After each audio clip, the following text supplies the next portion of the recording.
Hello guys and welcome back to my channel ऑर्फिन chemistry.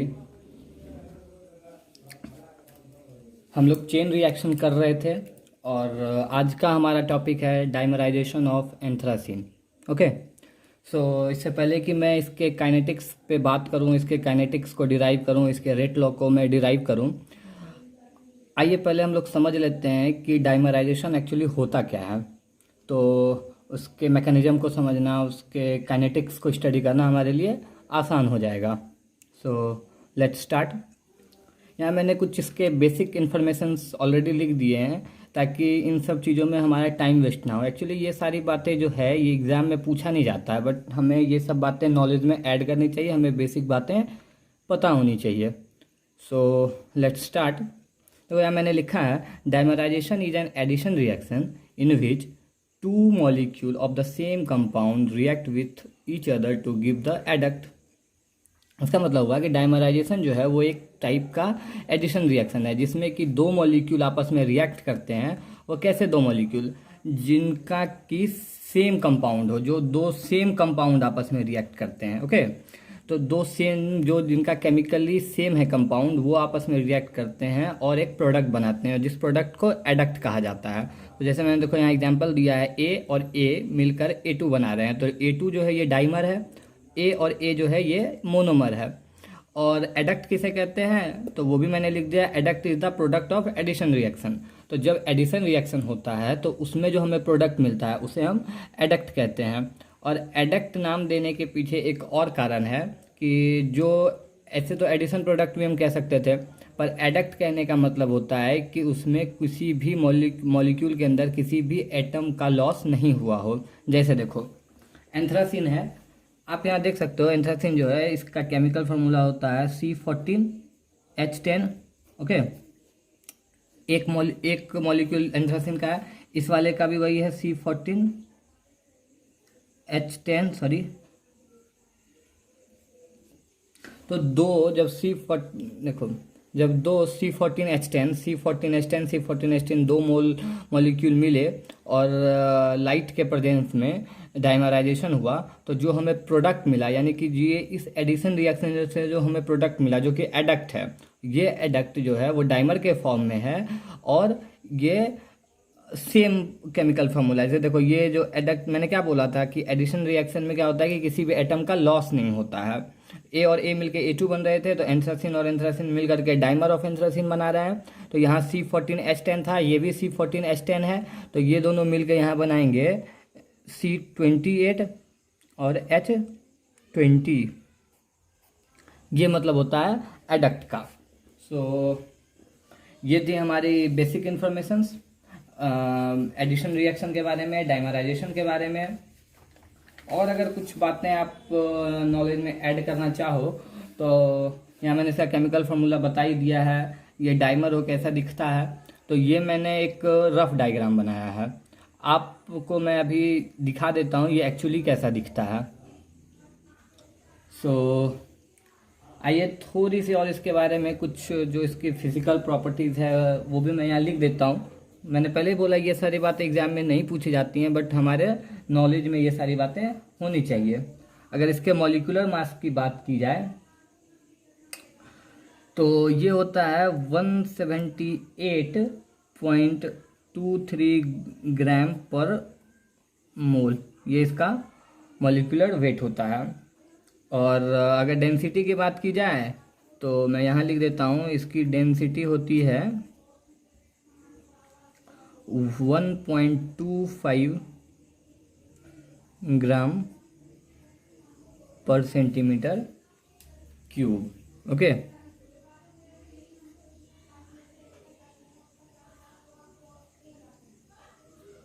सो आइए हम अब बढ़ते हैं अपने टॉपिक ऑफ इंटरेस्ट की तरफ, वो है dimerisation. So let's get started. इसके बारे में हम लिखते हैं, एक्चुअली होता ये है कि जब डाइमराइजेशन होता है ना तो एंथ्रासीन जो है वो बेंजीन के सॉल्यूशन में वो डाइमराइजेशन होता है। ओके, और जब डायमराइजेशन होता है तो कुछ स्टेप्स होते हैं। पहले मैं डायमराइजेशन के बारे में थोड़ा सा लिख देता हूँ, किस कंडीशन में होता है। उसके बाद फिर हम लोग इसके मैकेनिज्म को देखेंगे, फिर उस मैकेनिज्म के बेसिस पे हम लोग काइनेटिक्स को डिराइव करेंगे। होता ऐसा है कि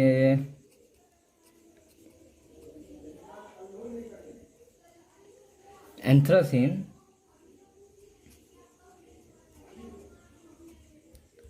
dimerizes in the solution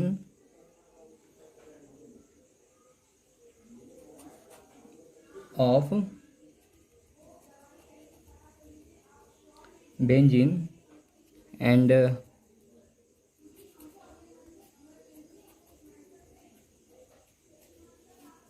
simultaneously fluoresces when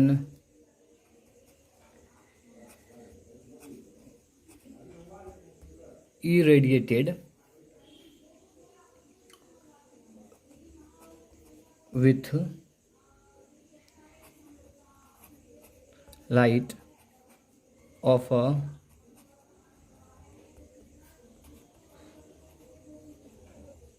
certain frequency, say h mu। Okay, आगे हम लिख सकते हैं the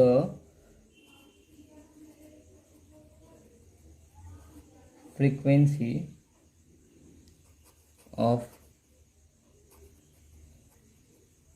fluorescence is mu dash। mu dash is less than mu। ये जो बातें मैंने यहाँ लिखी है, अभी मैं इसे एक्सप्लेन कर दे रहा हूँ। तो देखो, मैंने लिखा है कि एंथ्रासीन जो है वो anthracene dimerises in a solution of benzene. Okay, ये बेंजीन के सॉल्यूशन में डायमराइज करता है। And simultaneously fluoresces when irradiated with a light of a certain frequency. Okay, क्या होता है ना कि जब ये डायमराइज कर जाता है बेंजीन के सॉल्यूशन में, तो एक्चुअली जब डायमराइज होता है तो उस वक्त उसे एक इलेक्ट्रोमैग्नेटिक रेडिएशन की ज़रूरत पड़ती है, जिसका एनर्जी एच म्यू होना चाहिए। ओके, तो ये वो एब्जॉर्ब करता है और मोनोमर से डाइमर में बदलता है। इसके बाद जब वो डाइमर में बदल जाता है तो वो चेन प्रोपागेशन स्टेप में होता है, और जब चेन टर्मिनेशन होता है, जिसे हम फ्लोरोसेस स्टेप कहते हैं यहाँ पे, वो मैं आगे एक्सप्लेन करूँगा अभी। तो वहाँ पे क्या होता है ना कि वापस से वो अगर एच म्यू एब्जॉर्व करता है तो एच म्यू डैश फ्रिक्वेंसी की लाइट को, वो एनर्जी की लाइट को वो रेडिएट कर देता है, इमिट कर देता है। ओके, तो जहाँ पे जो इमिशन होता है तो म्यू डैश की वैल्यू कम होती है एब्जॉर्प्शन वाले म्यू से। आगे मैं अभी लिख रहा हूँ मैकेनिज्म, बातें क्लियर हो जाएंगे। इसकी मैकेनिज्म मैं लिख रहा हूँ यहाँ।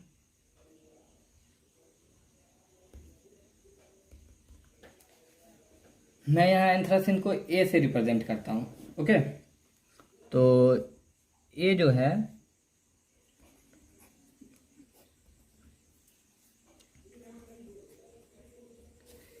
एंथ्रासिन ए है, एच म्यू एब्जॉर्ब किया और एक्साइटेड स्टेट में आ गया। ओके, अब जो ये एक्साइटेड एंथ्रासिन मॉलिक्यूल है वो फिर से एंथ्रासिन के मॉलिक्यूल से रिएक्ट करेगा और हमें देगा A2। यही हमारा डाइमर है। ओके, और ये ए स्टार वापस से एंथ्रासिन में बदल जाएगा प्लस एच म्यू डैश, यानी जो फ्रीक्वेंसी यानी एच म्यू यहाँ इसने एब्जॉर्ब किया था, एच म्यू डैश यहाँ इसने रेडिएट कर दिया, इमिट कर दिया। ओके, तो हम इसे अलग अलग स्टेप्स को नाम दे देते हैं, रेट कांस्टेंट डिफाइन कर देते हैं। लेट सपोज ये K1 है, ये हमारा K2 है और ये K3 है। ओके, इस वाले स्टेप को हम लोग कहते हैं एक्साइटेशन स्टेट।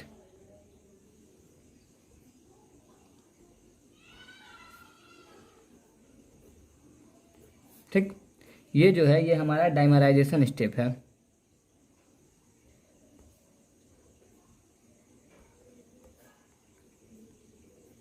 ओके, और इस वाले को कहते हैं, इसी स्टेप को कहा जाता है फ्लोरोसेस स्टेप।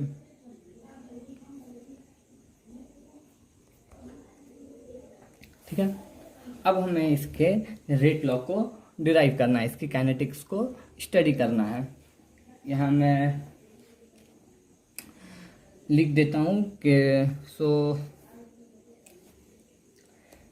सबसे पहले हम इस जो हमारा मेन प्रोडक्ट मिल रहा है हम इसके टर्म में रेट लॉ लिखेंगे। तो the rate of formation of dimer, ये हमारा क्या है, लेट सपोज मैं आर से इसे रिप्रेजेंट कर रहा हूँ, तो concentration of A2 divided by dt equals to क्या हो जाएगा। देखो ये फॉर्म हो रहा है, यानी कि पॉजिटिव साइन के साथ होगा तो K2 और जो हमारा रिएक्टेंट है A star into A। Okay, तो लेट सपोज ये इक्वेशन नंबर 1 है। अब हमें अगले स्टेप में क्या करना है, स्टेडी स्टेट अप्रॉक्सीमेशन को अप्लाई करना है। तो ये A2 हो गया। ओके, ये हमारा rate of formation of dimer rate, हम रेट लॉ इस तरह से लिखेंगे। अब हमें स्टेडी स्टेट अप्रॉक्सीमेशन अप्लाई करना है। तो स्टेडी स्टेट अप्रॉक्सीमेशन हम जानते हैं कि इंटरमीडिएट के लिए अप्लाई करते हैं। तो यहाँ पे हमारा इंटरमीडिएट A स्टार है। ओके, सो मैं यहाँ लिखता हूँ applying steady state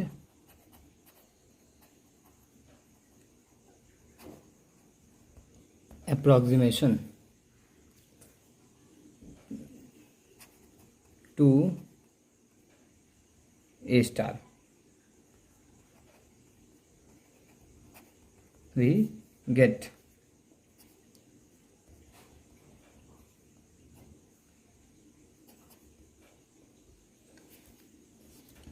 ठीक है। ये हो जाएगा हमारा, देखो A स्टार यहाँ पे फॉर्म हो रहा है तो पॉजिटिव साइन के साथ हम लोग लिखेंगे। तो ये हो गया K1 इंटू, यहाँ देखो K1 इंटू हम A भी लिख सकते हैं, पर इस यहाँ पे क्योंकि एच म्यू लाइट एब्जॉर्ब हो रहा है तो इस पूरे टर्म को हम लोग आई एब्जॉर्प्शन लिखते हैं। आई ABS मीन्स एब्जॉर्प्शन। अब देखो A स्टार यहाँ पे कंजम्पशन हो रहा है तो इसे निगेटिव साइन के साथ लिखेंगे। तो minus of K2 into concentration of A star into A। K3 वाले स्टेप में भी कंज्यूम हो रहा है, फिर माइनस के साथ हम लोग यहाँ लिखेंगे माइनस ऑफ K3 और concentration of A star equals to 0। Steady state approximation हमने सीखा है, वही होता है d of I by d t equals to 0, where I is the concentration of intermediate. तो हमारा इंटरमीडिएट यहाँ A स्टार है तो हमने आई की जगह A स्टार रिप्लेस कर दिया है। तो ये रफ वर्क है, इसे आपको अपने नोट्स में नहीं लिखना है। ओके, सो यहाँ मैं लिख देता हूँ where I absorption equals to h mu equals two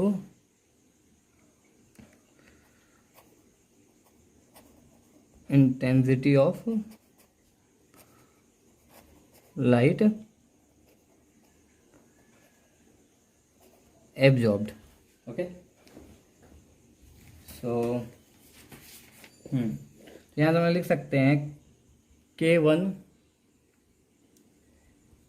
into I absorption minus K2 जो हमारा पिछला निकल के आया था वही मैं यहाँ रिपीट कर रहा हूँ, A star into concentration of A minus of K3 into concentration of A star equals to 0। यही हमारा पिछला इक्वेशन था। अब क्या करना है, हमें इन दो टर्म को हम लोग माइनस वन निगेटिव वाले टर्म को इस राइट हैंड साइड में ले जाते हैं, ये पॉजिटिव हो जाएगा। तो ये हमारा हो जाएगा K1 into I absorption equals to K2 into A concentration of A star into concentration of A minus plus of K3 A*। Okay, so देखो राइट हैंड साइड में क्या कर सकते हैं, दोनों में A* कॉमन है, वो कॉमन लिया जा सकता है। तो K1 into I absorption equals to, let's suppose हमने A* को कॉमन ले लिया, तो इधर हमें क्या मिल जाएगा, K2 into concentration of A plus K3। ठीक है, अब यहाँ तक अगर हम A* की वैल्यू फाइंड करना चाहें, कॉन्सेंट्रेशन ऑफ A* की, तो ये इक्वल्स टू हो जाएगा हमारा, इस टर्म के नीचे सारा कुछ आ जाएगा, तो K1 into I absorption divided by K2 into concentration of A plus K3। Let suppose ये हमारा इक्वेशन नंबर 3 है। ठीक, अब हमें क्या करना है, इस A* वाले स्टार की वैल्यू को अपने इक्वेशन नंबर 1 में सब्स्टिट्यूट कर देना है। सो हमारा इक्वेशन नंबर 1 था, मैं यहाँ लिख देता हूँ, ऑन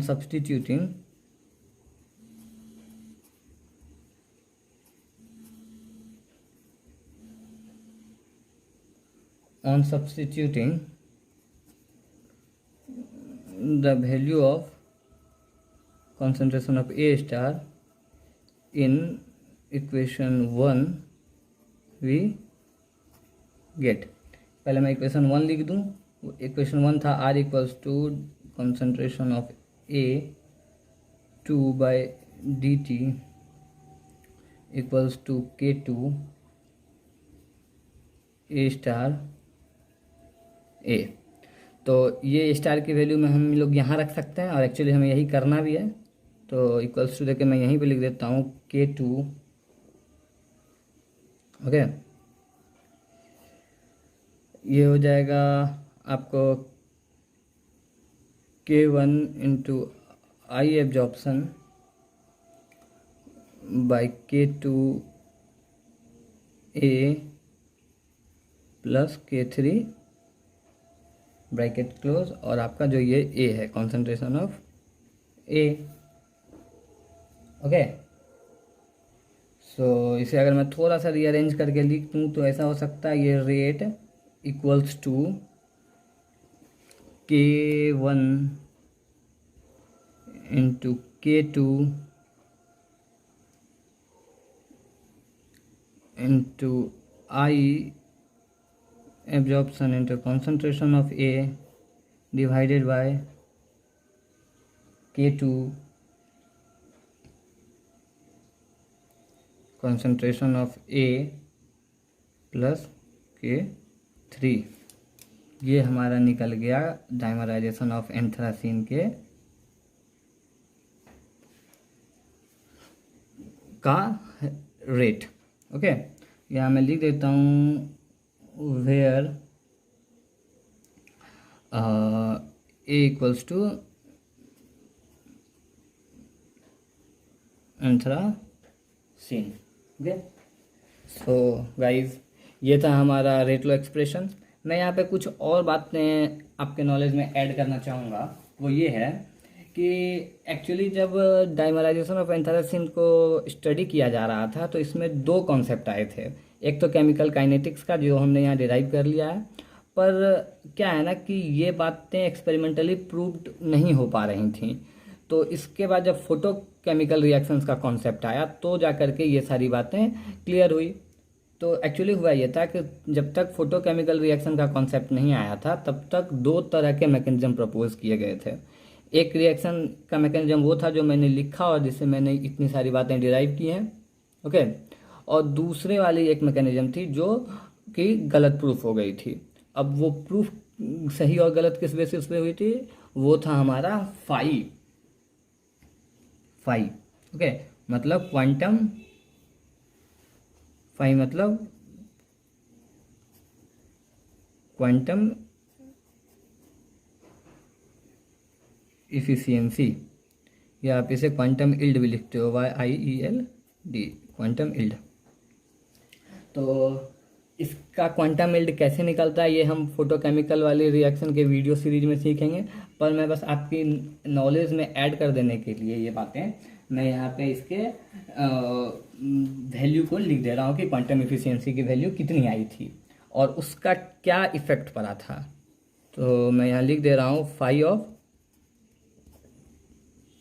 A2, इसकी वैल्यू निकल के आई थी K1 concentration of A divided by A plus K2 by K3। ये वैल्यू हमें इसकी क्वांटम एफिशिएंसी की निकल कर आई थी। और आप यहाँ ध्यान से देखो तो यहाँ आई एब्जॉर्प्शन है, इसके रेट लॉ में आई एब्जॉर्प्शन है, यानी कि जिस इंटेंसिटी के लाइट को ये एब्जॉर्ब करेगा रेट उसके डायरेक्टली प्रोपोर्शनल होगा, ठीक है। और डायरेक्टली प्रोपोर्शनल कॉन्सेंट्रेशन ऑफ ए, यानी एंथ्रासिन का कॉन्सेंट्रेशन और लाइट जिस इंटेंसिटी की एंथ्रासिन ने एब्जॉर्ब की होगी, इन दोनों पर रेट डायरेक्टली प्रोपोर्शनल होगा। पर आप यहाँ क्वांटम एफिशिएंसी देखो तो ये इंडिपेंडेंट ऑफ आई है, यहाँ आई टर्म कहीं है ही नहीं। तो जब ये क्वांटम एफिशिएंसी के कॉन्सेप्ट से ये सारी बातें सामने आई तो देखा गया कि जो एक्चुअली एक्सपेरिमेंटल वैल्यू होता है, जब डायमराइजेशन होता है एंथ्रासिन का, तो जो चीज़ें ऑब्जर्व होती हैं वो इससे बिल्कुल रिजेंबल कर रही थी। तो इसलिए इस वाले मैकेनिज्म को, जिस मैकेनिज्म से हमने सारी चीज़ें डिराइव की है, वो सारी बातें सही प्रूफ हुई। और एक जो मैकेनिज्म थी उसके हिसाब से फाई जो है, यानी कि हमारा क्वांटम यील्ड बोलो आप या क्वांटम एफिशिएंसी बोलो, वो आई एब्जॉर्प्शन यानी कि इंटेंसिटी ऑफ लाइट पे डिपेंड करती थी, जो कि एक्सपेरिमेंटली गलत प्रूफ हुआ। इसीलिए हमने उस मैकेनिज्म को डिस्कार्ड कर दिया, वो मैकेनिज्म हम लोग नहीं पढ़ते हैं। So thank you guys for watching this video. और आपको अगर वीडियो पसंद आया हो तो प्लीज़ लाइक करें, और अपने अब तक अगर चैनल सब्सक्राइब नहीं किया है तो प्लीज़ सब्सक्राइब द चैनल। आपको किन किन टॉपिक्स पे वीडियो चाहिए वो आप हमें कमेंट सेक्शन में बता सकते हैं। इस वीडियो से रिलेटेड कोई भी बात अगर नहीं समझ में आई हो तो वो भी हमें ज़रूर बताएं, और जितना जल्दी पॉसिबल होगा हम लोग कोशिश करेंगे कि आपको कमेंट सेक्शन में ही जवाब दिया जाए। Okay, so thank you very much.